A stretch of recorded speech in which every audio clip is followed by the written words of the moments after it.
অনেকে বলেন জুলাই কি পরাজিত হয়েছে? কোনো লড়াই পরাজিত হয় না। বাংলাদেশে আরেকটা লড়াই আসছে, কিভাবে আসবে জানি না, কবে আসবে জানি না, কিন্তু আসবে। এবং সেইটা আগের চেয়ে বেশি ভায়োলেন্ট হবে, সহিংস হবে।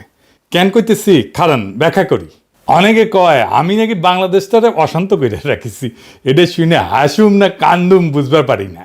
এই মালগুলার ভাব এমন, আমি চুপ কইরা থাকলে, ফেসবুকে না লিখলে বাংলাদেশ শান্তিতে থাকলে হইনি। আমার যদি এতই হ্যাডম থাকে, ক্ষমতা থাকে, তাহলে তো পুরা বাংলাদেশের মন্ত্রিসভার আমার বাড়ির সামনে এসে আমার পাও ধরে বসে থাকা উচিত। আমি চুপ থাকলে যদি বাংলাদেশ শান্ত থাকে, তাহলে তাই করা উচিত, তাই না? যেন আমি চুপ করে থাকি, আমার পাও ধরে বসে থাকা উচিত। দাদা আপনি চুপ করে থাকেন, চুপ করে থাকেন। ক্যাঙ্কা ফ্যাসিস্ট দেখেছেন, ভিন্ন মতকে চুপ করায় দেওয়াটাই তাদের লক্ষ্য। শান্তি মতো মনে হয় চান্দাবাজি আর ধান্দাবাজি করবে পারতেছে না আমার জন্যে, তাই এত রাগ এগুলার। বাংলার লুথার কিংও দেশে এসে কইছিল শান্তি আর স্থিতিশীলতার কথা, পারছে শান্তি আর স্থিতিশীলতা আনতে পারে নাই। আমি একটা নিউজ দেখাই আপনাদেরকে, কয়েকদিন আগের নিউজ। দেশের বিভিন্ন নদ নদী থেকে 7 দিনে 17 জনের মরদেহ উদ্ধার হয়েছে, প্রত্যেকটাই হত্যাকাণ্ড। হাসিনার আমলেও তো এই অরাজকতা ছিল না। দেশে শান্তি স্থিতিশীলতা আসুক, এটা তো সবাই চাইবে। দুনিয়াতে শান্তি স্থিতিশীলতা আসুক, এটা সবাই চাইবে, কোনো সুস্থ মানুষ চাইবে। কিন্তু এই শান্তি আসাটা কি আমাদের ইচ্ছার উপরে নির্ভর করে? সেটা তো করে না। দেশে যে সহসাই শান্তি স্থিতিশীলতা আসবে না, এটা তো আমি অনেক আগে থেকেই বলে আসতেছি। এই বিষয়টা বুঝলো না ছাত্ররা, বুঝলো না প্রফেসর ইউনূস, বুঝলো না বিএনপি, বুঝলো না বাঙ্গু সুশীলেরা আর কিছু জাউরারা। বাংলাদেশে আসলে আসল দ্বন্দ্বটা কি, এটা না বুঝলে আপনি বুঝবেন না বাংলাদেশ কেন শান্ত হবে না। বাংলাদেশের রাজনীতিতে আসল দ্বন্দ্ব বা ঝগড়াটা কিন্তু আওয়ামী লীগ বনাম বিএনপি না, জামাত বনাম বিএনপি না, আওয়ামী লীগ বনাম এনসিপি না, ধর্ম বনাম সেকুলারিজম না, কোনোটাই না। আসল ঝগড়াটা হইতেছে একদিকে বাংলাদেশের 800 বছরের মুসলমানদের নিজস্ব রাজনৈতিক আকাঙ্ক্ষা, অন্যদিকে মুক্তিযুদ্ধের চেতনা নামে একটা প্যাকেজ, যেটার পিছনে আছে আসলে ভারতীয় আধিপত্যবাদের প্রজেক্ট, যার লক্ষ্যই হইতেছে এই ভূখণ্ডের মানুষকে পরাধীন, শক্তিহীন করে রাখা। তারা বাংলাদেশকে কাটাতারে ঘিরে রাখবে, পানি আটকায় দিবে নদীর, সীমান্তে মানুষ মারবে পাখির মতো, সীমান্তের নদীতে কুমির আর সাপ ছাড়বে, যেন বাংলাদেশের মানুষ পার হইতে না পারে। কি ভয়ানক কথা! দুনিয়াতে কোথাও এটা নাই। এরা এতে করবে ইন্ডিয়ান বর্ডারে, বাংলাদেশের মানুষকে উই পোকা বলবে, কিন্তু বাংলাদেশে বাজার ছাইয়া ফেলবে তার পণ্যে। তার বাংলাদেশে বন্দর লাগবে, ট্রানজিট লাগবে। তুমি যারা পছন্দ করো না, নিরন্তর অপমান করো, মর্যাদা দাও না, তার ভূখণ্ড তোমার লাগবে। তো তোমার তো একটাই রাস্তা আছে, যে এটা অনুগত জনসমর্থনহীন সরকার রাখা। এটাই হাসিনা। সেই জন্যেই ভারতীয় আধিপত্যবাদের সাথে দ্বন্দ্বটা হাসিনা আমলেই চূড়ান্ত রূপ নিল। জার্মান আইন তত্ত্ববিদ কার্ল স্মিথ উনি বলছিলেন, রাজনীতির আসল প্রশ্ন একটা, বন্ধুকে আর শত্রুকে। যেই দিন একটা সমাজ এই প্রশ্নটা সঠিক উত্তর দিতে পারে, সেই দিন সে রাজনৈতিকভাবে জন্ম নেয়। বাংলাদেশের এই প্রশ্নের উত্তর 15 বছর ধরে স্পষ্ট হয়েছে। আওয়ামী লীগ ছিল এই প্রজেক্টের পলিটিক্যাল ভেহিকল, ভারতের পলিটিক্যাল এজেন্ট। 2024-এর জুলাই আগস্টে দ্বন্দ্ব নিয়ে লড়াই হইল। হাসিনা পলাইল ঠিকই, কিন্তু দ্বন্দ্ব মিটে নাই, কারণ ছাতাটা তো সরে নাই।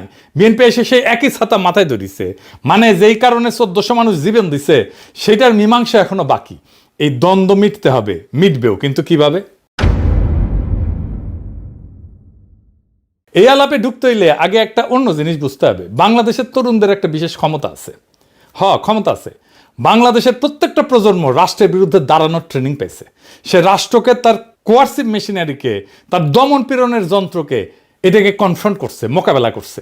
প্রত্যেকবার আগের চাইতে বেশি ভায়োলেন্ট হয়েছে সেটা। সব জেনারেশন করছে। সিকোয়েন্সটা দেখেন। প্রথম ট্রেনিং 1972, ভাষা আন্দোলন। 144 যারা ব্যাঙ্গে রাষ্ট্রের গুলির সামনে দাঁড়াইলো ছাত্ররা, সালাম, রফিক, জব্বার, বরকত গুলি খাইলো, কিন্তু পিছায় নাই।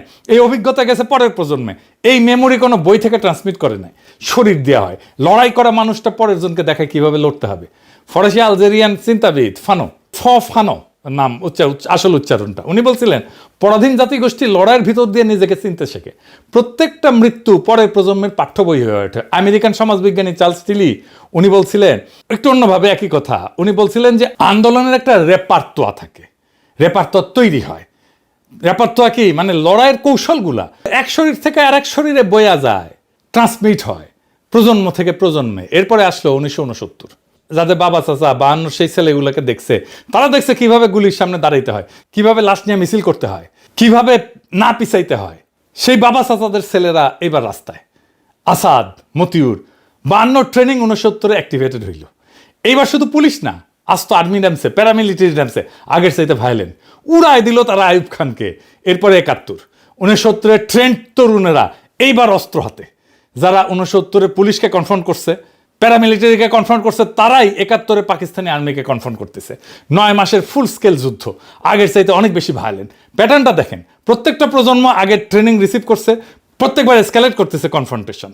71 রণাঙ্গনে সক্রিয়ভাবে লড়ছে প্রায় 1050, অনেকে বলে 30,000। যাই হোক, এই সংখ্যক তরুণ, তাদের আকাঙ্ক্ষা কি ছিল? একটা নতুন সমাজ, মুক্ত সমাজ। কি পাইল? বাকশাল। জার্মান চিন্তাবিদ হ্যানা আরেন্ট উনি বলছিলেন যে প্রত্যেকটা বিপ্লবে একটা মুহূর্ত থাকে যখন মানুষ সত্যিকারের স্বাধীনতার স্বাদ পায়, কিন্তু সেই স্বাদটা প্রায় হারায় যায়। আর সেই হারানো জিনিসটা পরের প্রজন্ম খুঁজতে থাকে।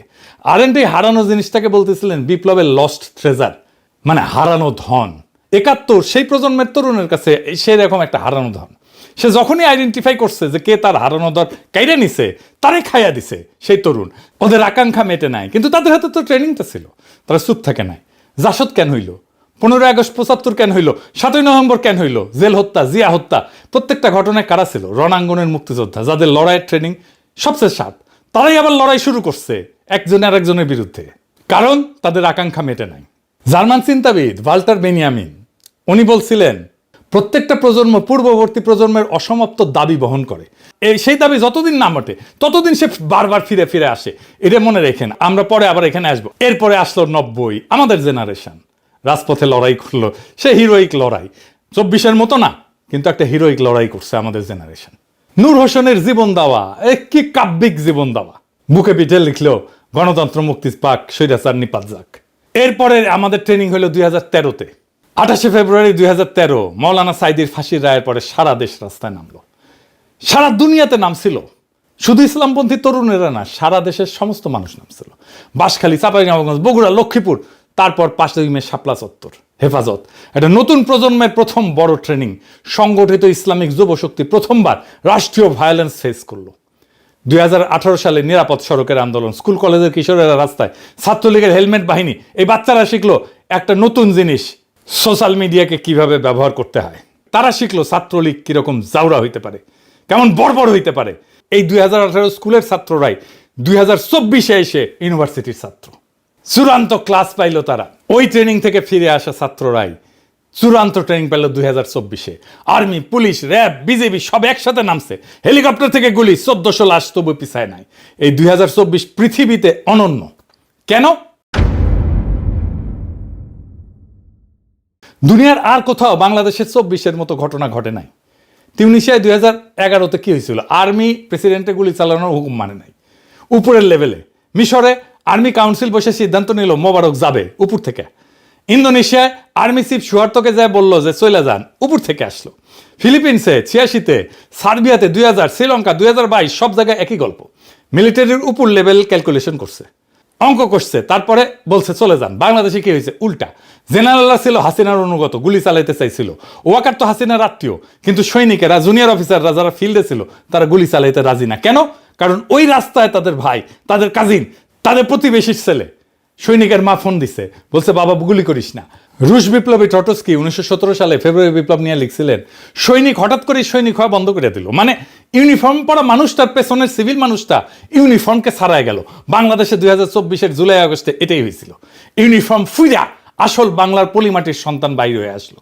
পুলিশ শেষ পর্যন্ত হাসিনার অনুগত, ইন্টেলিজেন্স অনুগত, কিন্তু আর্মির জুনিয়র অফিসার, ফিল্ডের সৈনিক, এরা না।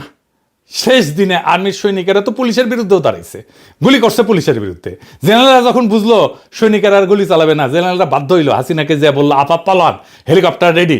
আর একটা প্রমাণ দেখায়, এই বিষয়টা আমি জানি জন্য বলতেছি, যে ফোনদের আলো দিল্লি স্টার, যে ইন্ডিয়ার 2 ফ্ল্যাগশিপ পত্রিকার অফিস আক্রান্ত হইল না, ওখানে আর্মি ছিল, আর্মি ডিফেন্ড করলো না কেন? কারণ সৈনিকেরা ওই পত্রিকা বাঁচাইতে, রক্ত দিতে রাজি না। তারা নিজেরাই আর সেই বয়ান বিশ্বাস করে না। এটা ইতিহাসে বিরল, প্রায় অনন্য। খালি হাত লক্ষ লক্ষ তরুণ হেলিকপ্টারের গুলির নিচে দাঁড়াইছে, পিছায় নাই, জিতছে। একটারে মারি, একটাই যায়, অন্যগুলা যায় না। শুনিছেন না? শুনেন আবার। মরে একটা, আহত হয় একটা, একটাই যায় স্যার, বাকিটি যায় না। এটা হচ্ছে স্যার সবচেয়ে বড় আতঙ্কের এবং মানে দুশ্চিন্তার বিষয়। দুনিয়ার কোথাও এটা ঘটে নাই। এই লড়াইয়ের আরেকটা অনন্য বিষয় ছিল যে এই লড়াইয়ে কোনো নেতা ছিল না, কোনো নেতা ছিল না এই লড়াইয়ে, কোনো পার্টি ছিল না, কোনো কমান্ড ছিল না। ছাত্ররা সমন্বয়ক বানাইছিল ঠিক, কিন্তু তারা লড়াই ডিরেক্ট করে নাই, তারা লড়াইয়ের প্রতীক হয়েছিল। লেনিন বলছিল বিপ্লবের জন্য ভ্যানগার্ড পার্টি লাগে। 2024 লেনিনকে ভুল প্রমাণ করছে। তাহরির স্কোয়ারে মিশরে হয়েছিল লিডারলেস বিপ্লব, ফেল করছে।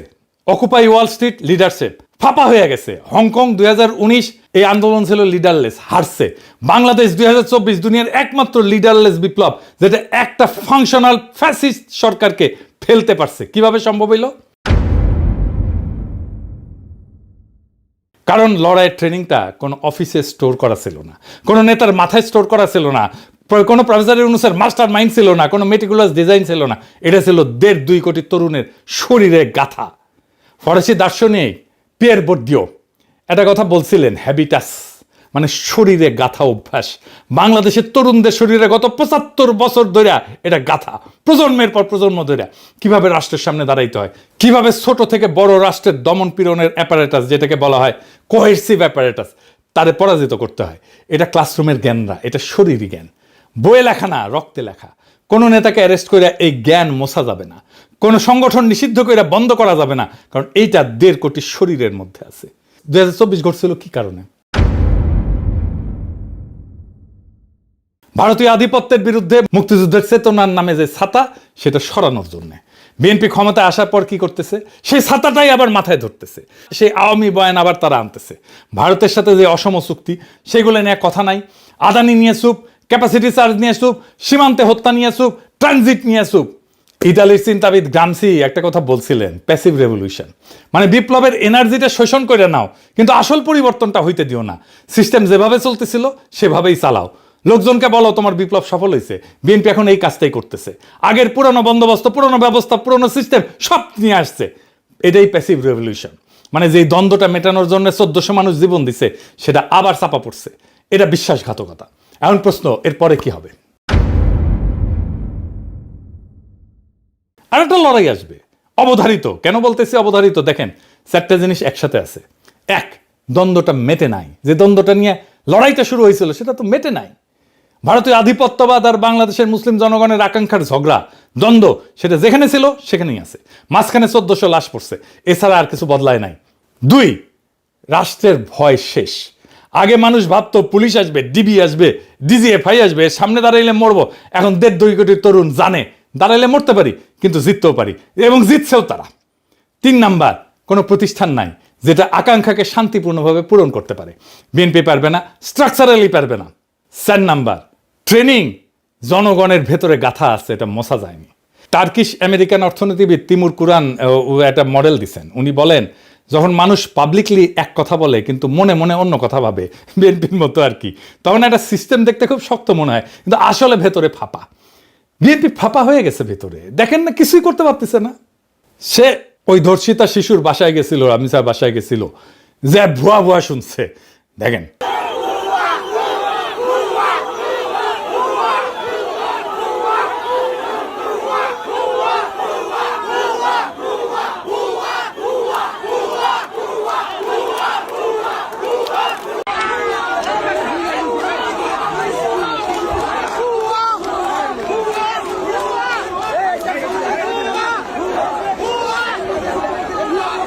এতগুলো মন্ত্রী, এতগুলো জাদ্রেল মন্ত্রী, আইন মন্ত্রী, স্বরাষ্ট্রমন্ত্রী, ক্রীড়ামন্ত্রী ভুয়া শুনতেছে।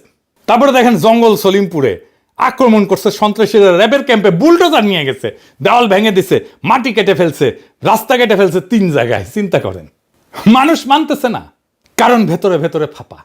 কোনো ছোট ঘটনা ট্রিগার করলে পুরা সিস্টেম তাসের ঘরের মতো পইরা যায়। 1989-এ পূর্ব ইউরোপে এটা ঘটছিল, 2024-এ বাংলাদেশে এটাই ঘটছে। বিএনপি রেজিমও একই জিনিস ঘটবে।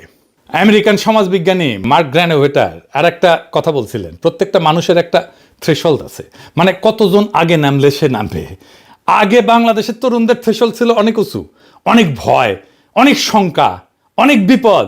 এখন অনেক কম, কারণ তারা একবার নামছে এবং জিতছে। মানে আগে রাস্তায় নামার জন্য যে বিশাল ট্রিগার লাগতো, এখন ছোট ট্রিগারই যথেষ্ট। 2024 কিভাবে শুরু হয়েছিল? চাকরির কোটা, ছোট ইস্যু। হাসিনার একটা বাক্য, রাজাকার, রাজাকারের পোলাপান, পুরা দেশ জ্বলে উঠলো, ছোট ট্রিগার। পরের ট্রিগারটা কি হবে জানি না, কিন্তু এর চেয়ে ছোট হবে। হইতে পারে একজন তরুণের পুলিশের হাতে মৃত্যু, হইতে পারে একটা ভাইরাল ভিডিও, হইতে পারে ভারতের সাথে নতুন চুক্তি, হইতে পারে কোনো মন্ত্রীর একটা বেফাস মন্তব্য। বাংলাদেশ এখন প্রত্যেক দিন 100টা সম্ভাব্য ট্রিগারের মধ্যে দিয়ে হাঁটতেছে। কোনো একটা ক্লিক করবেই, আপনি লিখে রাখতে পারেন। বাংলাদেশের তরুণদের শরীর এখন 3টা জিনিস একসাথে আছে। প্রথম জিনিস, 75 বছরের ট্রেনিং আছে, 52 থেকে 2024 শরীর থেকে শরীরে যেটা ট্রান্সমিটেড হয়েছে, এই কোড মোছা যাবে না। দ্বিতীয় জিনিস, জয়ের স্মৃতি। তারা জানে ফ্যাসিস্টকে নামানো যায়, তারা জানে বর্বর শাসককে নামানো যায়, এই কারণে একবার নামাইছে খালি হাতে। তৃতীয় জিনিস, অসমাপ্ত একটা দাবি, 1400 শহীদের দাবি, যেই দাবিটা বিএনপি চাপা দিতে চাইতেছে। নতুন সংবিধানের দাবি, জুলাই সনদের দাবি, যেটা বিএনপি চাপা দিতে চাইতেছে, প্রতারণা করতেছে। এই তিনটা একসাথে থাকলে সেই সমাজের শান্তি থাকে না। বেনিয়ামিন বলছিলেন, অসমাপ্ত প্রত্যেকটা প্রজন্মের দাবি পরের প্রজন্মের ঘাড়ে চাপে, ঘাড় ফাঁকা হয় না যতদিন না দাবিটা মেটে। বিএনপি যে ছাতাটা ধরছে সেইটা আজকে ধরতে পারতেছে, কাল পারবে না, পরশু পারবে না, কারণ ছাতার নিচের মাটি বদলাই গেছে, মানুষ বদলাই গেছে, ভয় বদলাই গেছে, মানুষের বিপদের ধারণা বদলাই গেছে। 2024-এর পরে বাংলাদেশ যে বদলাই গেছে, এটা কোনো একক মানুষের পক্ষে, কোনো একক দলের পক্ষে, এমনকি সব রাজনৈতিক দল এক হইলেও বাংলাদেশকে সামাল দেওয়া যাবে না। সেজন্য জাতীয় সরকার চাইছিলাম আমরা, সব রাজনৈতিক দল শুধু না, সিভিল সোসাইটি থেকে প্রফেসর ইউনূসের মতো লোক নিয়ে একটা ব্যাপক ঐক্য করে ভেরি পপুলার সরকার হইলে সামাল দিতে পারত। তাদের কাজ হবে 5টা জিনিস ডেলিভার করা: নতুন সংবিধান, ভারতের আধিপত্যের অবসান, ইতিহাসের লিগেসি ঠিক করা, লুটপাট আর দুর্নীতির বিচার, হাসিনার বিচার, অর্থনীতির পুনর্গঠন। বিএনপি ফেল করবে আর পরে ট্রিগারের অপেক্ষা করবে। সেই ট্রিগার আসবে, ছোট হবে, যেমন ছোট ছিল কোটা সংস্কার আন্দোলনের ট্রিগার। আজকালকার তরুণেরা কাউরে মানে না, শুধু নিজেকে মানে। সেই জন্যই এইটা বড় বিপদ। এবং সেই দিন যেদিন এই সংঘাত আবার শুরু হবে, আবার বিস্ফোরণ হবে, আবার বারুদ জ্বলা উঠবে, সেদিন বিএনপি যে অবস্থায় থাকবে, হাসিনা 5ই আগস্ট সে অবস্থায় ছিল। পার্থক্য একটাই, হাসিনা পলাইতে পারছিল কারণ আর্মি দ্বারা বের হইতে দিছিল। পরের বার যিনি থাকবেন তার জন্য সেই দরজা বন্ধ থাকতে পারে। দ্বন্দ্বটা মিটবে হয় ভেতর থেকে শান্তিতে, নয় বাইরে থেকে আর একটা রক্তাক্ত সংঘাতের মধ্যে দিয়া। আমার মনে হয় না বাংলাদেশের তরুণরা বেশি দিন অপেক্ষা করবে। তাই আমরা একটা আখেরি লড়াইয়ের দিকে যাইতেছি। সেই লড়াই সম্ভবত খুব দূরে না, খুব কাছে, এবং জনতা প্রস্তুতি নিতেছে, তার বিভিন্ন চিহ্ন চারিদিকে প্রকাশিত হইতেছে। খেয়াল রাখেন, সামনে দিন আসবে, শেষ লড়াইয়ের দিন, আখেরি লড়াইয়ের দিন। সেই লড়াইয়ে জিততে হবে, অসমাপ্ত কাজ সমাপ্ত করতে হবে। ইনকিলাব জিন্দাবাদ।